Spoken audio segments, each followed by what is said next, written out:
And start whenever you like, if you want. The Sporting Spirit. Now that the brief visit of the Dynamo football team has come to an end, it is possible to say publicly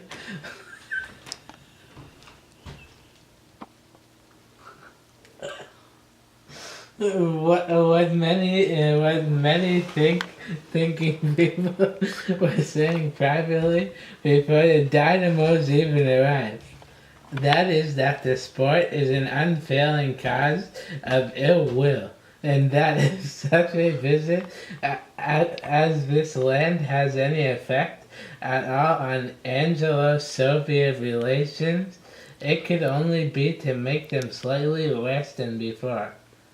Even the newspapers have been unable to conceal the fact that at least two of the four matches played led to much bad feeling.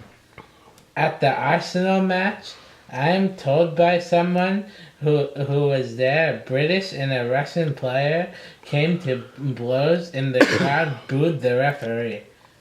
The Glasgow match, someone else informs me, was simply a free-for-all from the start. And then, there was the controversy, typical of our naturalistic age, about the composition of the Arsenal team.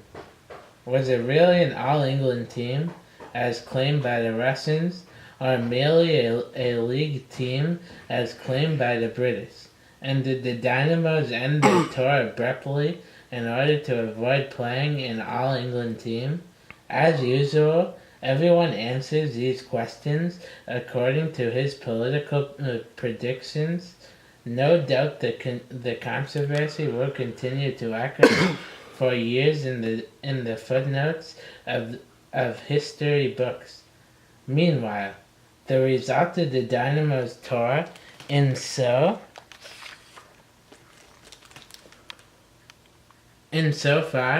as it has had any result, will have been to create a fresh animosity on both sides. And how could it be otherwise? I am always amazed when I hear people saying that sports create goodwill between the nations, and that if only the common peoples of the world could meet one another at football or cricket, they would have no inclination to meet on the battlefield. Even if one didn't know from concrete examples, the 1936 Olympic Games, for instance, that international sporting contests lead to orgies of hatred, one could deduce it from general principles. Nearly all the sports practiced nowadays are competitive. You play to win, and the game has little meaning unless you do your utmost to win. On the village green, where you pick up sides and no feeling of local patriotism is involved, it is possible to play simply for the fun and exercise. But as soon as the question of prejudice arises, as soon as you feel that you and some larger unit will be disgraced if you lose, the most savage combative instincts are aroused. Anyone who has played even in a school football match knows this. At the international level, sport is frankly mimic warfare. But the significant thing is not the behavior of the players, but the attitude of the spectators. And behind the spectators of the nations, who work themselves into furies over these absurd contests, and seriously believe, at any rate, for short periods, that running, jumping, and kicking a ball are tests of national virtue. Even a leisurely game like cricket, demanding of grace rather than strength, can cause much ill will, as we saw in the controversy over body-line bowling, and over the rough tactics of the Australian team that visited England in 1921. Football, a game in which everyone gets hurt, and every nation has its own style of play, which seems unfair to foreigners, is far worse. Worst of all is boxing. One of the most horrible sights in the world is a fight between white and colored boxers before a mixed audience. But a boxing audience is always disgusting, and the behavior of the women in particular is such that the army, I believe, does not allow them to attend its contest. At any rate, 2 or 3 years ago, when home guards and regular troops were holding a boxing tournament, I was placed on guard at the door of the hall, with orders to keep the women out. In England, the obsession with sport is bad enough, but even fiercer passions are aroused in young countries, where games playing and nationalism are both recent developments. In countries like India or Burma, it is necessary at football matches to have strong cordons of police to keep the crowd from invading the field. In Burma, I have seen the supporters of one side break through the police and disable the goalkeeper of the opposing side at a critical moment. The first big football match that was played in Spain about 15 years ago led to an uncontrollable riot. As soon as strong feelings of rivalry are aroused, the notion of playing the game according to the rules always vanishes.